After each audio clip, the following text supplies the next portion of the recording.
Buenos días y feliz sábado para todos. Es un placer poder estar con ustedes acá en la Isla del Encanto.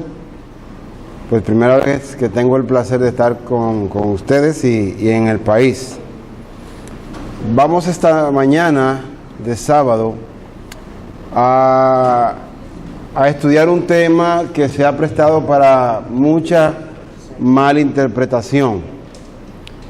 Algunos hermanos, algunos pastores han usado este tema de una forma, no podría yo decir que alevosa, porque yo no estoy en la mente de nadie. Sin embargo, sí puedo decir con propiedad y con autoridad que se ha usado este tema y se han usado algunas citas de una forma equivocada, ¿sí? Para decirlo de la mejor forma. Así es que el título del estudio es Una salida inesperada. ¿Qué salida y por qué inesperada? Vamos a ver lo que dice el testimonio de la palabra de Dios, tanto en la Biblia como en el espíritu de profecía, y vamos a encontrar información muy, muy interesante. ¿Ok?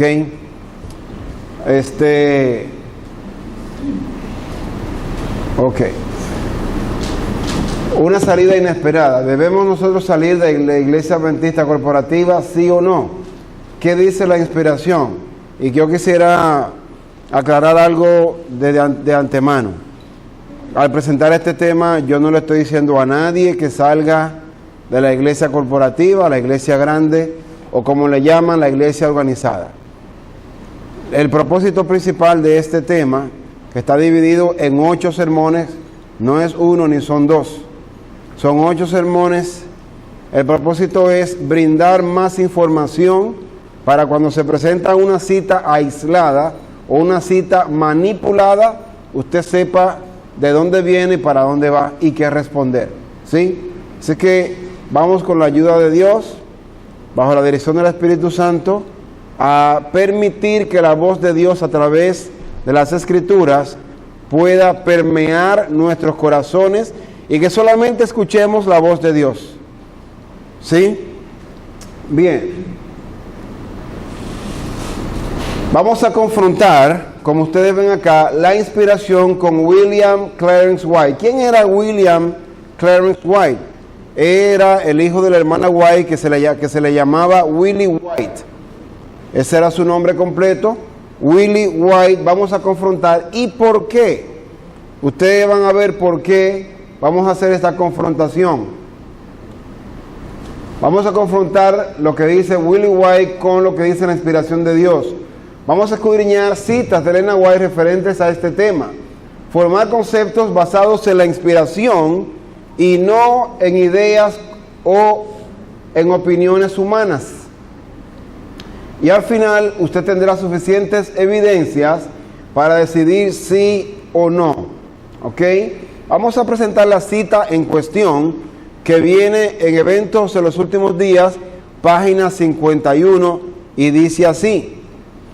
Le dije a la señora Lida Scott cómo mi madre consideraba la experiencia de la iglesia remanente y en cuanto a su enseñanza positiva de que Dios no permitiría que esta denominación apostatase tan completamente que ocurriese el surgimiento de otra iglesia.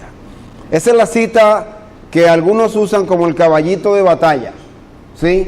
Y dicen, ven, no importa lo que esté pasando, hay que quedarse ahí porque Dios va a arreglar el problema. Vamos a ver si eso es lo que nos muestra la Biblia. Y como les dije, se lo repito, no escuchen al ser humano, no escuchen al gusano, no presten atención a lo que yo diga, simplemente ustedes van a leer lo que dice la palabra de Dios. Y después de eso, o antes de eso, nada debe interesarnos, sino lo que dice Dios. Mensajes Selectos, tomo 3, 386. Y antes de leer esta cita, yo no sé cómo podría hacer el mayor énfasis posible para que por favor presten atención, presten cuidadosa atención a lo que dice el Espíritu Santo a través de Elena White en esta cita. Atiendan esto, por favor. Nunca estamos ausentes de la mente de Dios. Dios es nuestro gozo y nuestra salvación. Cada uno de los profetas habló menos para su tiempo que para el nuestro, de manera que sus profecías son válidas ¿para quién? ¿Válidas para quién? No los escucho. Pregunta, ¿estamos de acuerdo con lo que escribió Elena White con esto, sí o no? ¿Es cierto que los profetas antiguos predicaron, escribieron mucho más para nosotros que para su tiempo? Bueno, si creemos que Dios inspiró a Elena White, necesitamos estar de acuerdo con lo que ella escribió. Así es que, por favor, anote eso en su cuaderno, anótelo en su celular, donde usted quiera, pero no lo pierda, porque esto será vital en el desarrollo y el entendimiento de este tema. ¿Qué dice el apóstol Pablo? Lo mismo que dice Elena White, pero en diferentes palabras. Y estas cosas acontecieron como ejemplo y están escritas para amonestarnos a nosotros, a quienes han alcanzado los fines de los siglos. ¿Para quiénes escribieron los antiguos? Dice Pablo aquí. ¿Para quién? Para nosotros, igual que Elena White, solamente que con palabras distintas. Algunos hermanos que no leen la Biblia piensan que Elena White le ha añadido a la Biblia, o que ya ha creado cosas, enseñanzas o doctrinas que no están en la Biblia. El problema es que yo no conozco la Biblia. Vamos a seguir. Sigue diciendo la cita. A estos, ¿a quiénes? A los profetas antiguos. A estos se les reveló que no para sí mismos, sino para quién. Para nosotros administraban las cosas que ahora nos son anunciadas por los que nos predican el Evangelio por el Espíritu Santo enviado del cielo, cosas en las cuales anhelan mirar los ángeles. ¿Estamos de acuerdo con Elena White? Bien. Ahora, en el tomo 3, página 479, dice: los últimos libros del Antiguo Testamento nos muestran obreros que fueron tomados de entre los trabajadores del campo. Otros eran hombres de gran capacidad y extenso conocimiento, pero el Señor les dio visiones y mensajes. Estos hombres del Antiguo Testamento hablaron cosas que ocurrirían en sus días. Atención, atención a esto. Oiga lo que dice ahora. Y Daniel, Isaías y Ezequiel no solamente hablaron de cosas que concernían a ellos y que entonces, es decir, hace mucho tiempo, en el tiempo de ellos, eran verdad presente, sino que lo que escribieron estos santos hombres de Dios, su visión alcanzó al futuro, a lo que debía ocurrir ¿cuándo? ¿En el 1844? ¿En el 1798? ¿Para cuándo? Hermanos, ¿usted cree que de verdad estamos viviendo en los últimos días? Pues hermanos, tenemos que estudiar lo que escribieron estos hombres para poder entender dónde estamos, de dónde venimos y para dónde vamos.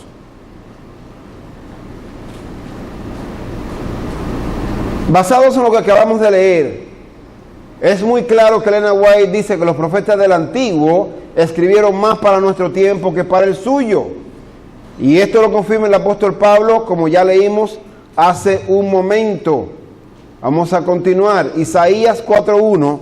Vamos a leer un poquito de lo que es la historia de por qué Isaías escribió en el capítulo 4 y versículo 1, y en aquel tiempo. Cuando Isaías dijo en aquel tiempo, ¿a qué se refería? Y necesitamos entender esto para que no nos saquen de base, para que no nos muevan el piso y no sepamos dónde estamos parados. Dice, vamos a cuestionar qué dice Isaías 4.1 y vamos a confrontarlo con lo que dice Willie White. Vamos a ver qué dice el comentario histórico de Isaías 4.1. Dice así: los mejores varones hebreos habían caído en aquel tiempo ante las armas asirias o habrían sido llevados cautivos. Pero para cada soltero habría, por lo tanto, varias mujeres solteras. Estas mujeres, pedirían a los pocos hombres que quedaban que se casaran con ellas. Varias de estas mujeres que habían vivido en la lujuria y el ocio, que eran arrogantemente despreciativas por su embriagante esplendor, se acercarían a un mismo hombre pidiendo la protección y el consuelo que les podría proporcionar el matrimonio. Por eso dice Isaías: y en aquel tiempo echará mano de un solo hombre 7 mujeres. Esta es la parte histórica que se cumplió en Israel y los asirios. Pero ahora vamos a ver la espiritual.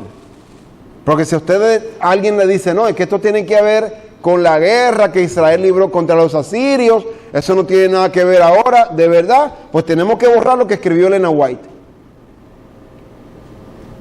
Es necesario y vital, crucial, neurálgico, que sentemos la base para poder construir.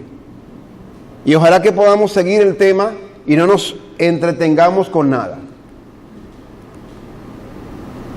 Declararían que estaban dispuestas a sufragar los gastos de su ropa y alimento, responsabilidades normales del hombre en Israel. En un país donde la poligamia ya era común, tal situación la aumentaría en forma notable. Es decir, las mujeres querían que algún hombre les diera un nombre, porque era algo muy de muy mala reputación, algo muy degradante para una mujer quedarse soltera o ser estéril o ser repudiada, porque era una sociedad machista que no toleraba a una mujer en estas condiciones. ¿Ok? Vamos a ver qué encontramos acá. Isaías 3, 16 al 26 nos brinda el contexto del capítulo 4 y versículo 1. Habla sobre la conducta de soberbia e insubordinación de Israel. Y por eso Dios se vio obligado a dictar sentencia contra su pueblo. Lo que nosotros conocemos como la causa a efecto. Si usted me obedece, yo lo bendigo. Si no me obedece, yo lo abandono. Así de sencillo. Ahora, una pregunta. ¿Será que Dios cambia? ¿Dios cambia? ¿Qué dice Malaquías 4:6? 3:6 dice, yo no cambio. El apóstol Pablo lo dice en Hebreos, Jesucristo es el mismo hoy, ayer y por los siglos de los siglos. Dios no cambia.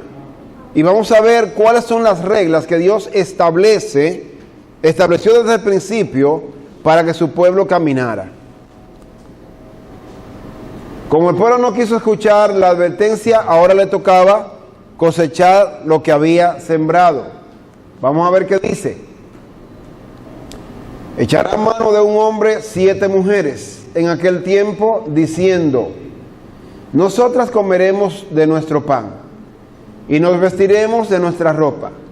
Solamente permítenos llevar tu nombre, quita nuestro oprobio. Si nos quedamos con la parte histórica, eso ya caducó, ¿verdad que sí? Pero como Elena White dice que Isaías escribió más para nosotros que para su tiempo, tenemos que buscar un segundo cumplimiento de este versículo. Ahora, vamos a ver qué significa esto. Número 1, el número 7 dice 7 mujeres. Se indica terminación, perfección o algo acabado. ¿Cuántas iglesias encontramos en Apocalipsis? 7 iglesias. ¿Y qué periodos abarcan esas 7 iglesias? ¿Hasta qué periodo llega la última? La Odisea. Hasta el fin del mundo, hasta el final de todo el tiempo. Es decir, que las 7 iglesias abarcan todo lo que nos interesa y tiene que ver con el cierre de la historia de este mundo. 7 mujeres representan 7 iglesias, pero en el mundo no hay 7 iglesias, ¿verdad que no? En el mundo hay varios miles de denominaciones religiosas, lo que significa que simbólicamente hablando, Isaías está indicando que todas las iglesias, todas las denominaciones iban a sufrir del mismo mal, de la misma enfermedad. ¿Qué querían las iglesias? Ya hemos visto. Entonces ya tenemos acá el 7 o el todo. Tomando en cuenta lo dicho por Elena White, no podemos obviar el significado simbólico de este pasaje. Por tanto, ¿qué tenemos acá? Hombre significa Jesús, que es el Hijo del Hombre. ¿De dónde toman las iglesias su nombre? De Jesús, ¿verdad que sí? Iglesia cristiana, pentecostal, bautista, metodista, presbiteriana, católica. Todas las iglesias, aunque le sirvan a Satanás, aunque le sirvan a Mamón o a Dagón, toman el nombre de Cristo por lo menos para camuflarse. ¿Estamos de acuerdo? Muy bien. Mujer representa iglesia. El número 7 es un todo, es decir, que son todas las iglesias que simplemente quieren el nombre de Jesús. Tenemos el alimento, que es la doctrina pura de Cristo. ¿Ok? Y tenemos la ropa, que es la justicia de Cristo. En otras palabras, hermano, ¿qué tenemos acá? Tenemos acá que las iglesias no quieren la doctrina, ni quieren la santidad, no quieren la justicia de Cristo, solamente quieren llamarse por su nombre.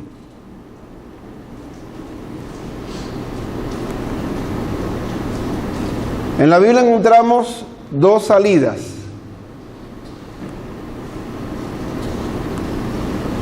Vamos a avanzar un poquito. Vamos a ver un poquito de lo que dice acá, acerca de las salidas.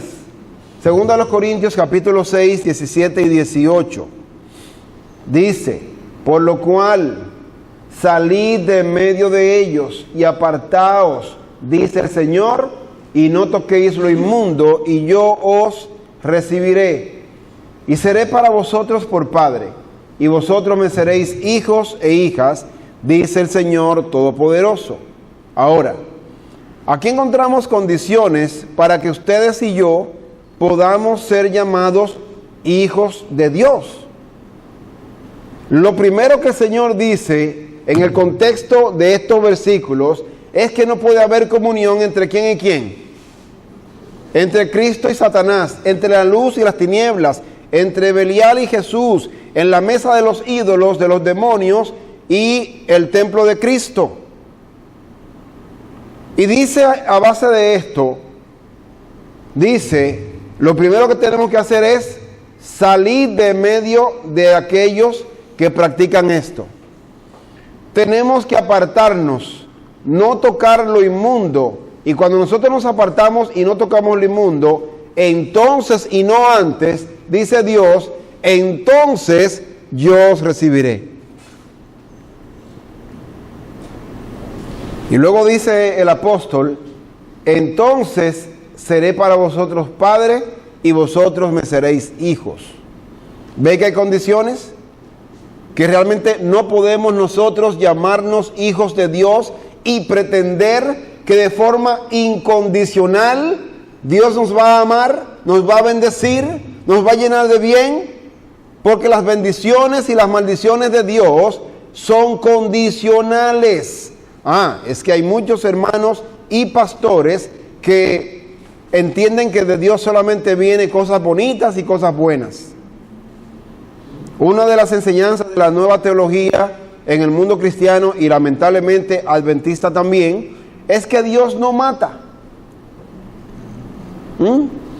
La sierva de Dios dice en el conflicto de los siglos, Los espiritistas solo hacen hincapié en el amor de Dios, como si ese fuera el único atributo del carácter de Dios.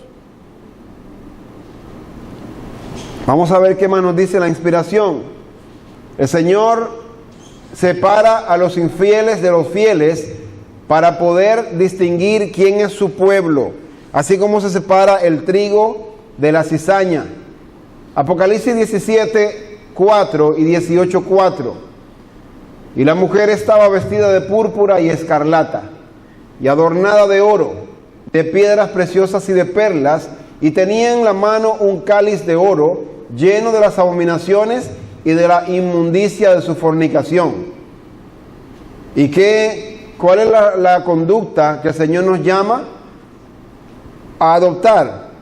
18:4 dice: y oí otra voz del cielo que decía: salid de ella, pueblo mío, para que no seáis partícipes de sus pecados, ni recibáis parte de sus plagas. Hermanos, miren esto. Atención a esto. El Señor dice que Babilonia tiene un cáliz de oro lleno de la inmundicia de su fornicación. Ahora bien,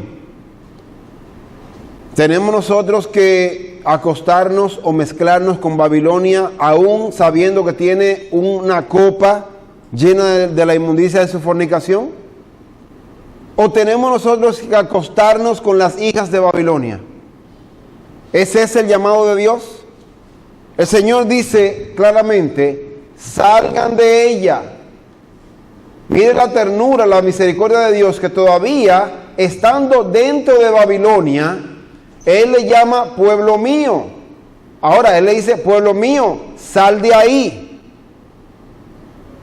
Pero si yo decido quedarme ahí, entonces se va a cumplir de manera inversa la próxima parte del versículo. Dice: si tú decides quedarte en Babilonia, serás partícipe de sus pecados y vas a recibir las plagas. ¿Entendemos esto? Para mí es sencillo. Usted escucha el llamado de Dios, sale de Babilonia, sale de todo lo que promueve Babilonia, o usted será culpado de los pecados de Babilonia y también recibirá las plagas. Ahora, la mensajera del Señor describe en el conflicto de los siglos lo que es Babilonia.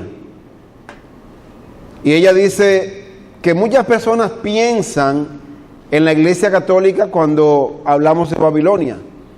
Y dice: no, esa iglesia está en estado caído hace siglos. ¿Ustedes se acuerdan lo que presentó el pastor Herbert anoche? Los pasos para la unidad con el Estado. Dice la sierva de Dios en ese capítulo, le puedo buscar la cita más tarde, no la tengo acá en esta presentación. Dice la sierva de Dios que Babilonia constituye todas las iglesias que, habiendo tenido la verdad, le han dado la espalda. ¿Se acuerdan ustedes cuál era el primer paso anoche para unirse con el Estado? ¿Cuál era el primer paso? Rechazar la verdad. Claro, nosotros todavía en el papel con tinta tenemos la verdad como pueblo. Y podemos decirle al mundo que guardamos el sábado y que los muertos nada saben, pero ¿es esa la práctica nuestra? Porque el Señor me dice a través de la Biblia y los testimonios que tenemos que apartarnos de todo lo que es Babilonia. Pero bueno, el tema es un poquito largo, no me quiero detener mucho acá. Vamos a ver qué más nos dice la Biblia. Aquí encontramos el mismo contenido que en Corintios. Salidas implícitas. Jesús salió del templo. Noé se apartó de los pecadores. Lot salió de Sodoma. Los apóstoles del templo y de Jerusalén. El resto de la descendencia de la mujer fue perseguido. Y fíjese que la mujer no fue perseguida, ni tampoco el resto de esa mujer la descendencia no fue perseguida, sino el resto. Aquí hay 3 generaciones de cristianos. la mujer, la descendencia y el resto.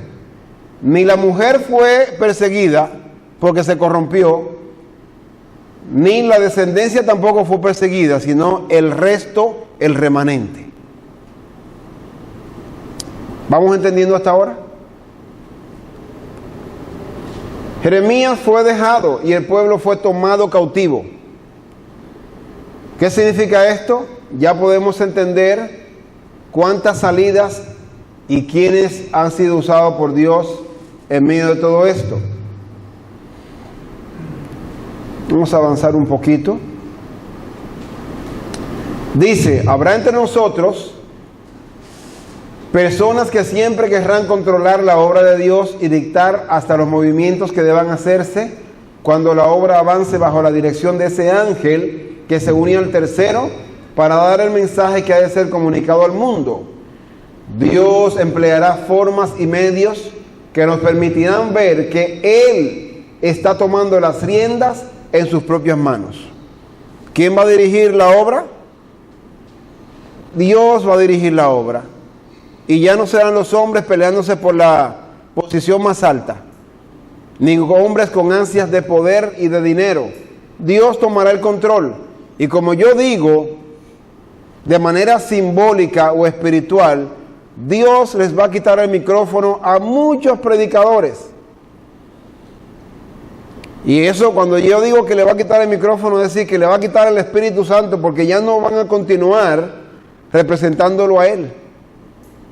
A menos que nosotros podamos experimentar el nuevo nacimiento, el Señor no va a permitir ya que ningún predicador con corazón manchado lo represente a Él. Él tomará el control de la obra. Malaquías 3, 1 al 3. ¿Qué hará el Señor para tener un remanente? Vamos a ver qué dice la Biblia. Eso es lo que nos interesa. ¿Qué hará Dios para tener un pueblo remanente? Vamos a comenzar a ver acá las condiciones para que ustedes y yo podamos pertenecer a ese pueblo remanente. Dice así: he aquí, yo envío mi mensajero, el cual preparará el camino delante de mí, y vendrá súbitamente a su templo el Señor, a quienes vosotros buscáis, y el ángel del pacto, a quien deseáis vosotros. He aquí viene, ha dicho Jehová de los ejércitos.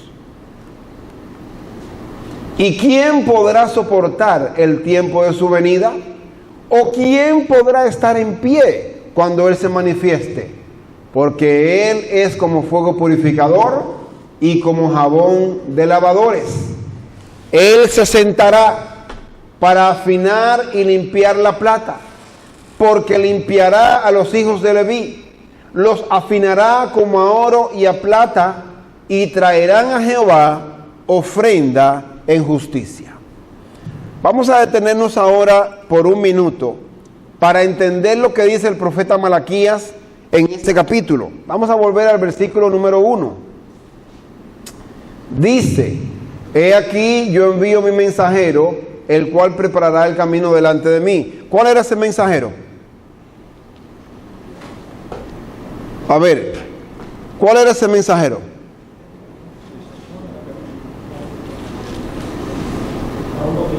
Juan el Bautista, el que preparó el camino delante de Jesús. Dice que luego que el Juan preparara el camino, vendría el Señor a su templo. ¿Ok? Y el ángel del pacto, que es el mismo Señor Jesús, dice acá: a quien vosotros deseáis.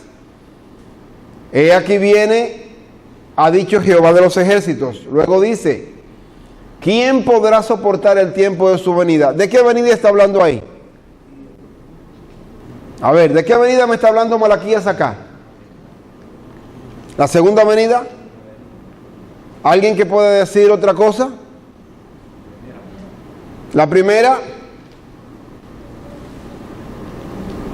Le voy a dar una pista. Está entre la primera y está entre la segunda. Malaquías está hablando del paso del lugar santo al lugar santísimo. Recuerde lo que dice acá. ¿Dónde iba a venir el Señor? A su templo, no a la tierra. Este es el paso del lugar santo al lugar santísimo.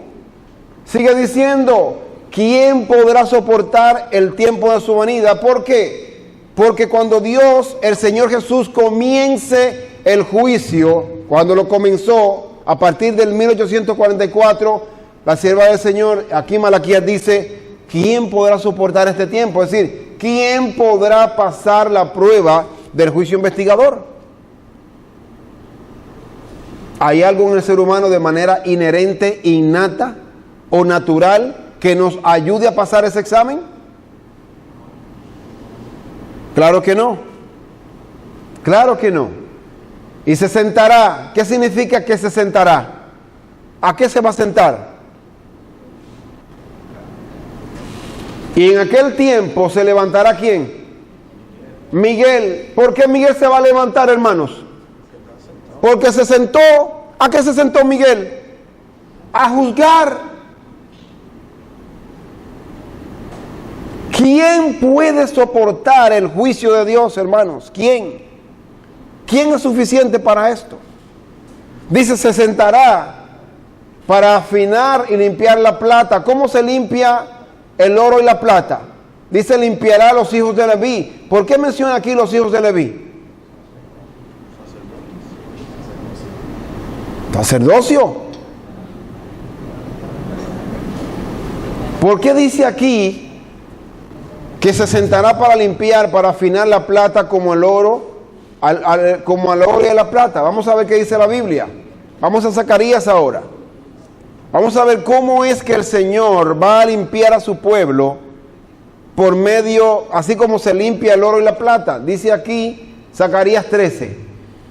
Y acontecerá en toda la tierra, dice Jehová, que las 2/3 partes serán cortadas de ella y se perderán, mas la tercera quedará en ella. De cada 3 personas, 2 se van a perder del mundo. De cada 3, 1 se va a salvar. Ya usted lo sabe. Dice, y meteré en el fuego a esa tercera parte que va a quedar, la meteré en el fuego y los fundiré como se funde la plata. ¿Cómo se funde la plata? Se mete en el horno, el orfero o el platero le pone la temperatura apropiada, porque dice la Biblia que nadie puede ser probado más allá de lo que puede soportar. El platero o el orfero le pone la temperatura precisa, exacta, y él sabe que a esa temperatura, si usted permite que él trabaje en ese metal, entonces toda la escoria va a ser quemada, y cuando el metal precioso va a ser sacado, el orfero o el platero mira su imagen en ese metal. ¿Será que nosotros podemos reflejar la imagen de Cristo hoy? ¿Será posible que nosotros podemos llegar a reflejar la imagen de Cristo hoy? En un mundo inicuo, en un mundo en rebelión, cuando prácticamente todo el que nos rodea le sirve al enemigo, y a veces cuando se dan cuenta que usted quiere obedecer a Dios, le amargan la vida y le hacen las cosas de pura maldad. Pero el Señor dice todavía en su palabra, todo lo puedo en Cristo que me fortalece. Entonces, primero tenemos que permitir que el orfero nos meta al fuego, que nos funda como se funde la plata, que nos pruebe por medio de la aflicción. Y cuando nosotros salgamos del horno, que el orfero nos saque de ahí, dice, entonces Él invocará mi nombre. ¿Pero cuándo? Cuando hayamos salido del horno, sin escoria. Los hermanos evangélicos dicen, y todo el que invoque el nombre de Jehová o de Jesús será salvo. Sí, pero primero hay que pasar por el fuego, hermano. Si no hay horno, no hay salvación. Antes de la corona viene la cruz. Y dice, entonces invocarán mi nombre, yo le oiré y diré, pueblo mío. Y él dirá, Jehová es mi Dios. Aquí están las condiciones. Yo tengo que permitir que Dios me introduzca al horno y me saque sin escoria y Él pueda ver su imagen en mí. Que se pueda decir, esa es una mujer, ese es un hombre con el corazón de acuerdo al corazón de Dios. ¿Se puede o no se puede? Bien. Ya esto lo sabemos de memoria. ¿A quiénes representan los levitas hoy?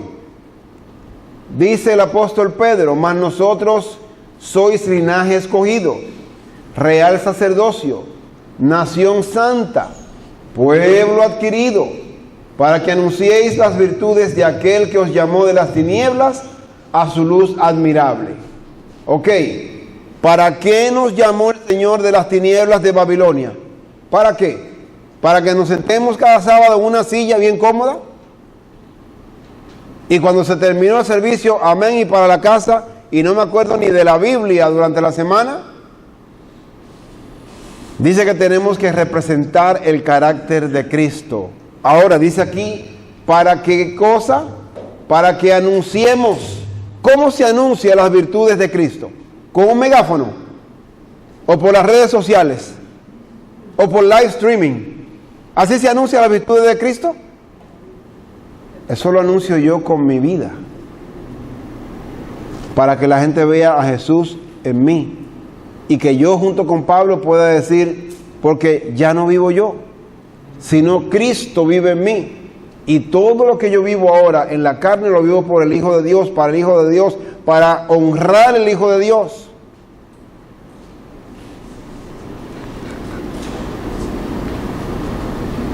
Conflicto de los siglos 479, párrafo 1. Seguimos definiendo esto.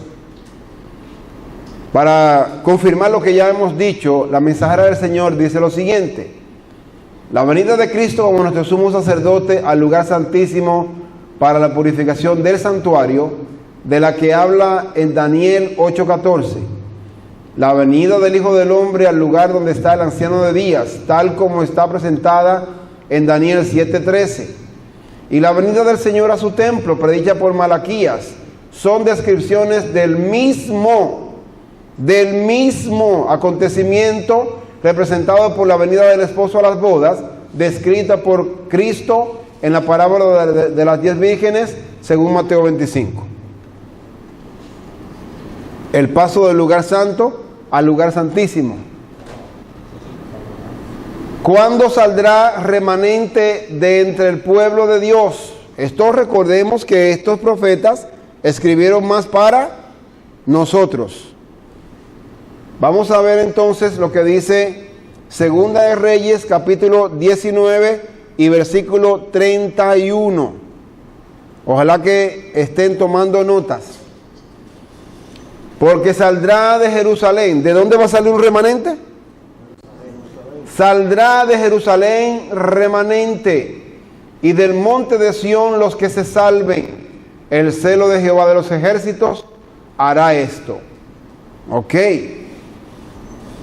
Eso dice algo muy similar a lo que dice Juan en Apocalipsis 18:4.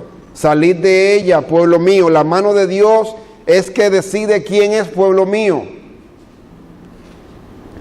Esdras. Vamos a ver estos versículos que me gustan mucho. Muy importantes estos versículos. Vamos a ver lo que ya hemos dicho, pero ahora lo vamos a ver en la Biblia. ¿Cuáles son las condiciones para ser pueblo de Dios? Cómo Dios trabaja con el pueblo, cómo Dios instruye, enseña, espera que el pueblo obedezca, y si no obedece, le da más oportunidades. Si el pueblo agota sus oportunidades, entonces viene otra cosa. Vamos a ver lo que dice ahora Esdras, capítulo 9, 1 al 3 y luego el versículo 8. Acabadas estas cosas, los príncipes vinieron a mí diciendo, el pueblo, aquí quién es culpable o inocente, primeramente, el pueblo. Vamos a definir en la Biblia si el pueblo era culpable o era inocente. Pero el problema comienza con el pueblo, no solamente los líderes, ¿sí? El pueblo, ¿y quién más? Y los sacerdotes y los levitas no se han separado de los pueblos de las tierras, de los cananeos, eteos, fereceos, jebuseos, amonitas, moabitas, egipcios y amorreos, ¿y hacen qué? ¿Quién era culpable en Israel? Prácticamente todo el mundo era culpable. Ahí nadie podía señalar a nadie. Usted era tan culpable como el otro, con muy pocas excepciones, como en el caso de Esdras. Vamos a ver qué más dice. Porque han tomado de las hijas de ellos para sí y para sus hijos, y el linaje santo ha sido mezclado con los pueblos de las tierras, y la mano de los príncipes y de los gobernadores han sido la primera en cometer este pecado. ¿Será cierto lo que dice la Biblia, que tal el sacerdote, tal el pueblo? ¿Qué le parece esto?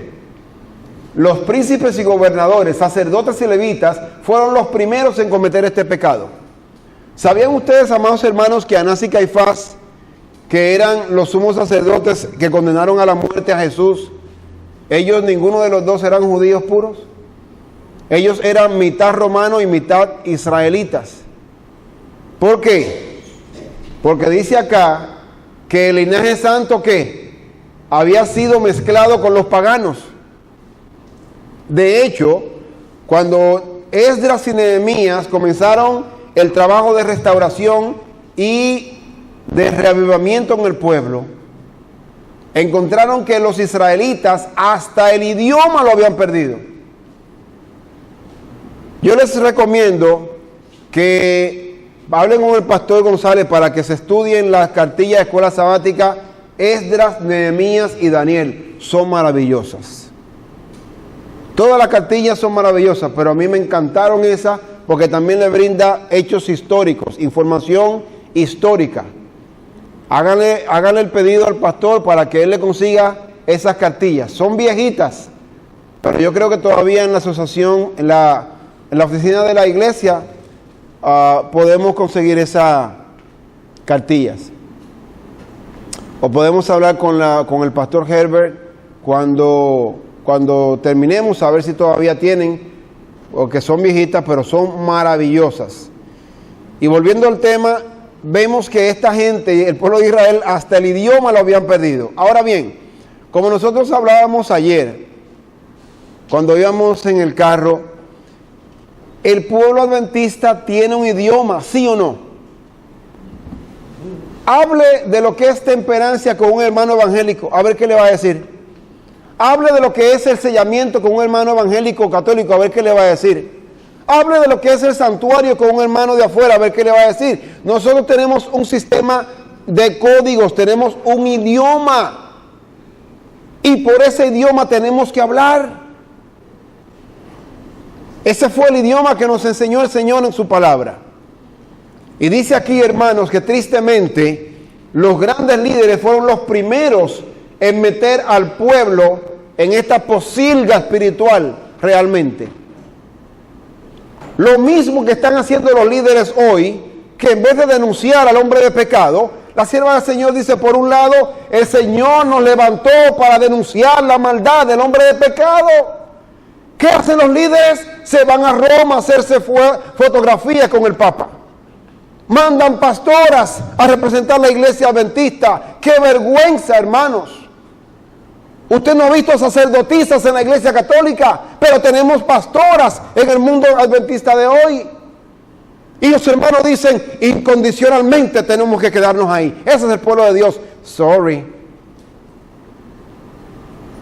Yo no sé a qué Dios pertenece eso, pero lo que yo encuentro en la Biblia es que Dios tiene condiciones para yo ser miembro de su pueblo. Y hay hermanos y hay pastores que le enseñan al pueblo que Dios tiene un amor romántico, un amor de novelas, que no importa cuánto usted me golpee, no importa lo infiel que me sea, usted va a seguir siendo mi hijo de manera incondicional. ¿De verdad? Yo encuentro en la parábola del hijo pródigo que el hijo tuvo que salir de la posilga e ir a buscar al padre. El padre no se metió en la posilga donde estaba el hijo. Pero nosotros queremos que Dios sí se va a meter en la posilga hoy y con mi mundanalidad me va a salvar y me va a llevar al cielo. Yo no creo que trabaje así esto, hermanos. No creo que esto funcione así. Sigue diciendo la inspiración, versículo 3. Todavía no ha terminado Esdras. Cuando oí esto, Esdras se sintió frustrado, hermanos, amargado. Dice, rasgué mi vestido y mi manto y tenía tanto dolor en el corazón que dice este hombre, arranqué pelo de mi cabeza y de mi barba y me sentí angustiado en extremo. Hermano, ¿cuánto dolor tiene usted que sentir por el pueblo que todavía el dolor físico usted ni lo siente todavía? Dice, arranqué pelo de mi cabeza y de mi barba cuando yo vi la condición de un pueblo profeso que Dios levantó, que Dios salvó, y miren lo que ha hecho, se han acostado con los enemigos de Dios. Pero el pueblo sigue diciendo hoy, incondicionalmente somos el pueblo de Dios. Y creo que nosotros hemos llegado a una condición peor que la de los espiritistas. Porque Elena White dice que los espiritistas todo el tiempo están hablando del amor de Dios. Y hoy en día nosotros le damos de patadas a la misericordia de Dios y todavía decimos que somos el pueblo escogido de Dios.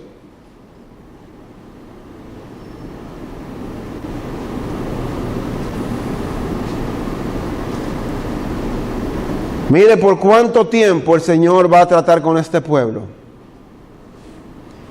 Y por eso le dije que teníamos que tener muy en cuenta la primera cita que leímos de Elena White. Los profetas del Antiguo escribieron más para quién. Para nosotros que para su tiempo. ¿Qué dice Esdras ahora? Miren lo que dice el versículo 8. Y ahora, ¿por cuánto tiempo?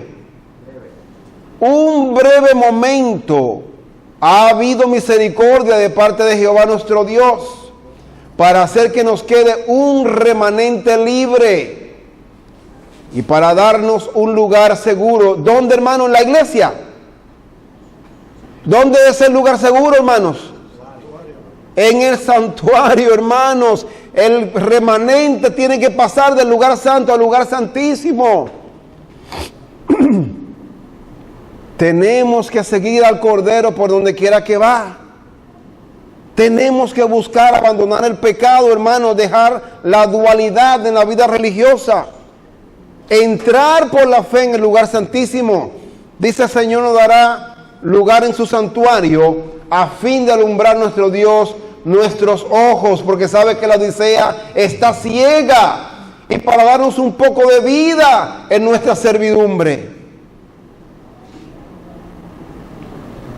Dice que por cuánto tiempo el Señor va a extender su misericordia. Por un breve momento. Por un breve momento. Y a veces creemos que tenemos otros 1000 años para prepararnos. Seguimos comiendo carne. Porque Dios es tan misericordioso. Seguimos vistiéndonos como queremos, porque Dios es tan amante. Yo veo todavía las hermanitas que se pintan las uñas, porque Dios sabe que hay que arreglarse un poquito, ¿sí? Y veo que usan las falditas apretaditas, porque hay que ayudar a la naturaleza, Todavía seguimos gritando en la casa. Todavía somos impacientes con los hijos. Todavía seguimos comiendo entre comidas. Hermanos, no podemos pretender el cielo con un cristianismo medio. El Señor dice que por un breve momento extenderá su misericordia, pero ese breve momento no son 1000 años. O somos o no somos, porque ningún tibio heredará la vida eterna. Sigue diciendo el profeta Esdras, por un momento, Esdras 9, 14 y 15. Pastor, me marque el tiempo, por favor. Mire lo que dice aquí, ¿por qué Dios va a castigar al pueblo? Oiga esto, hermano, oiga al Espíritu Santo, no a mí. Pregunta Esdras, hemos de volver a infringir tus mandamientos. ¿Y cómo se infringen los mandamientos si nosotros vamos a la iglesia el sábado? Somos la iglesia que guarda los mandamientos y le tiramos en cara a los evangélicos y católicos que el sábado está vigente, que hay que guardar los 10 mandamientos de la ley de Dios. Pero mire cómo nosotros infringimos los mandamientos, hermano, emparentando con pueblos que cometen ¿qué? Eso es violar los mandamientos de Dios, cuando el pueblo de Dios o el profeso pueblo de Dios emparenta con pueblos paganos que cometen abominaciones.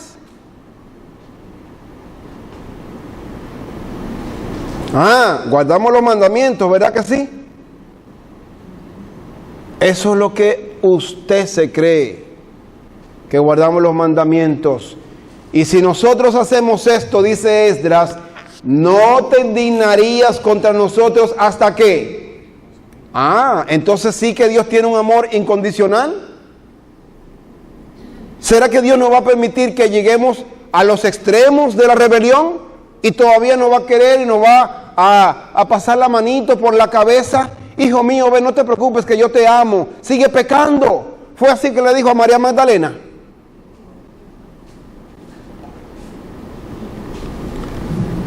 No te indignarías contra nosotros hasta consumirnos sin que quedara remanente ni quien escape. Con Dios no se juega, hermanos. Con Dios no se juega. O somos o somos.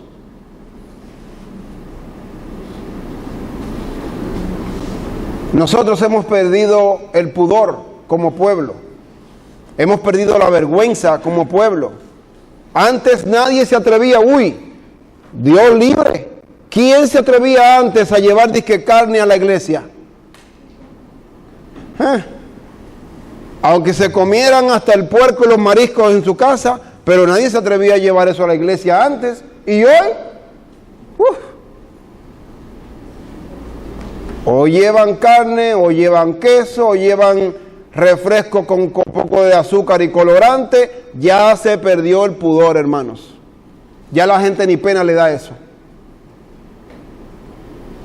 Y creen que Dios va a seguir tolerando esto. Dios dice, por un breve momento extenderé mi misericordia. Y si ustedes se mezclan con los paganos para hacer lo que ellos hacen, dice, los voy a consumir sin que quede un remanente.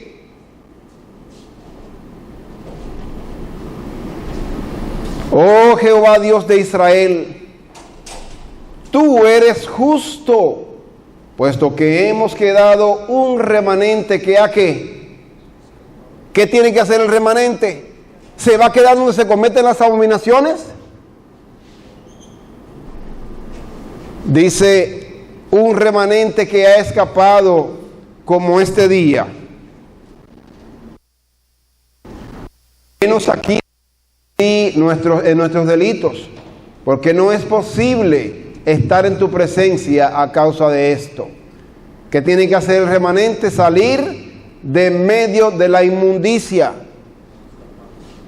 escapar. Eso está completamente a su decisión, a su arbitrio, a su opción.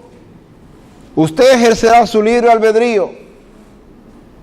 Pero hermanos, llegará un momento en que Dios no va a tolerar ya más ni el pecado ni a los pecadores. Y como el pastor Herbert nos mostraba anoche, más vale que nos aseguremos de estar en el lugar y en el lado correcto de este drama. Porque nadie puede tomar una posición neutral.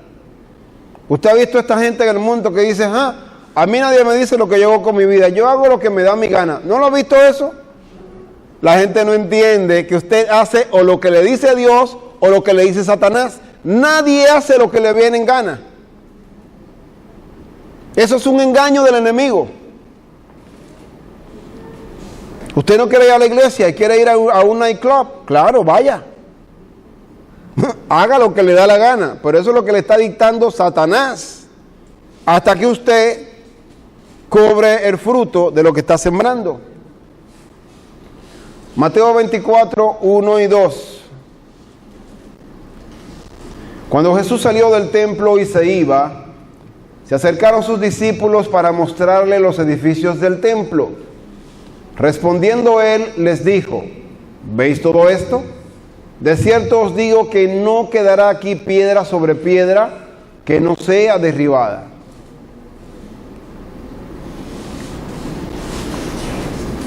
Por tanto, cuando veáis en el lugar santo la abominación desoladora de que habló el profeta Daniel, el que lee entienda, entonces los que estén en Judea huyan a los montes. Primero, en los versículos 1 y 2, Jesús advirtió que vendría una catástrofe. Y le dijo, ¿qué tienen ustedes que hacer? Cuando ustedes vean estas cosas, ¿sí? ¿Qué tienen que hacer? Huir. Ahora, si usted ve que el edificio se está derrumbando y de pronto se le quedó algo dentro de ese edificio y usted decide entrar a buscarlo, usted lo puede entrar a buscarlo, pero lo hace a su propio riesgo. Y si el edificio se le derrumba encima, ya no era por falta de advertencia. El Señor dice, cuando ustedes vean todo esto, tienen que huir a los montes. Hacienda para tomar algo de su casa. Y el que esté en el campo, no vuelva atrás para tomar su capa. Mas ay de las que estén encintas y de las que críen en aquellos días. Orad pues que vuestra huida no sea en invierno ni en día de reposo, porque entonces habrá gran tribulación, cual no la ha habido desde el principio del mundo hasta ahora, ni la habrá. Y si aquellos días no fuesen cortados, nadie sería salvo, mas por causa de los escogidos, aquellos días serán acortados. El Señor da una advertencia, vendrá una catástrofe, vendrá un problema, y si usted decide quedarse ahí, donde vendrá la catástrofe, usted será también destruido junto con la catástrofe que vendrá. Bien, ¿dónde estaba el pueblo remanente cuando llegó la catástrofe? ¿Estaba dentro o fuera de Jerusalén? ¿Qué dice la historia? La historia, vamos a ver lo que dice. Para confirmar aún más la verdad de lo que tratamos de decir, consideremos lo que sucedió al antiguo Israel entre el año 27 al 66, cuando 3 años y medio antes de que Jerusalén fuera destruido por los romanos, Eusebio dice en su libro Historia Eclesiástica que los verdaderos cristianos huyeron a las montañas de Pela en la tierra de Perea. ¿Cómo sabía Eusebio, un historiador que no era un profeta de Dios? ¿Cómo sabía Eusebio que los verdaderos cristianos habían huido a las montañas de Pela y no estaban dentro de Jerusalén? ¿Será que Dios le reveló esto a Eusebio? ¿O lo habrá copiado él de algún hombre, de alguna mujer inspirada por Dios? Vamos a ver si esto está de acuerdo con lo que dice Elena White. ¿Quiénes huyeron de Jerusalén? Anás, Caifás, los grandes líderes, el pueblo que gritaba crucifícale, o los fieles. Vayan ustedes apuntando, ¿ok? Cegados por completo. ¿Cuántos minutos? 5, ok. Conflicto de los siglos, página 27. Mire lo que sucedió en Israel, y como sabemos que Dios no cambia, y como sabemos que los profetas antiguos escribieron más para nosotros que para ellos, mire lo que dice acá. Por el odio y la crueldad que manifestaron hacia los discípulos de Jesús, rechazaron ¿qué? El último ofrecimiento de misericordia. Entonces sí habrá un breve momento de misericordia, como dice Esdras. El pueblo judío rechazó el último ofrecimiento de misericordia. El temor de Dios no les preocupaba más. Satanás se encontraba ahora al frente de la nación, y las más altas autoridades civiles y religiosas estaban bajo su dominio. ¿Será posible que eso suceda hoy? Que como pueblo nos hayamos apartado de la verdad. Yo tengo una serie que se llama En las profundidades de Satanás. Ojalá que ustedes vean esas cosas, los espectáculos tan degradantes y tan tristes, tan vergonzosos que nosotros damos al mundo. Y no nos conformamos con hacerlo, sino que ahora se graba y todo esto se sube a las redes sociales. Ellos se sienten orgullosos de poder mostrar a las hermanitas bailando en pantaloncito corto en el club de los conquistadores.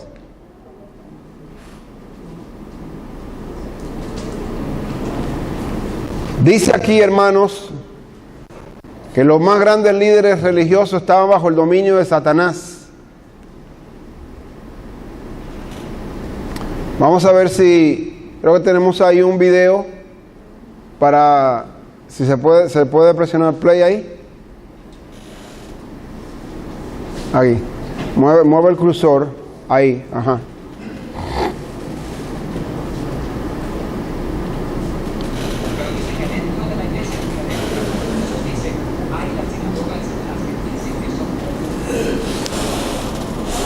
Vamos a ver si logramos sacar el audio de este video. Ya estamos terminando, el tiempo se nos terminó ya. Con esto vamos a cerrar para dar paso al próximo tema. Pero dice que adentro de la iglesia de Filadelfia, Jesús dice, hay la sinagoga de Satanás, que dicen que son miembros de la iglesia para nosotros. Yo podría contarles de personas mismas que yo conozco personalmente, personas de mucha autoridad en mi propia iglesia, pero que son masones de alto nivel,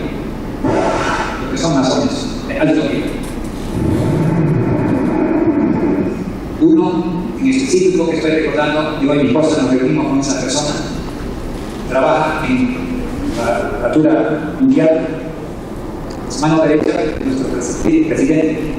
Él nos dijo personalmente, los jesuitas no son enemigos de nosotros, somos nuestros amigos. Dije, perdón, estamos en una diferente frecuencia. Usted no conoce nada de la historia. No nos están atacando, son nuestros amigos. Ya sabemos, amigos de quiénes. No son mis amigos. Imagínense usted, hermano, bajo la influencia que nuestros hermanos están. ¿Sí? Realmente nosotros nos encontramos en el final de la historia de este mundo. Hay mucho más que compartir. Es un estudio bastante largo.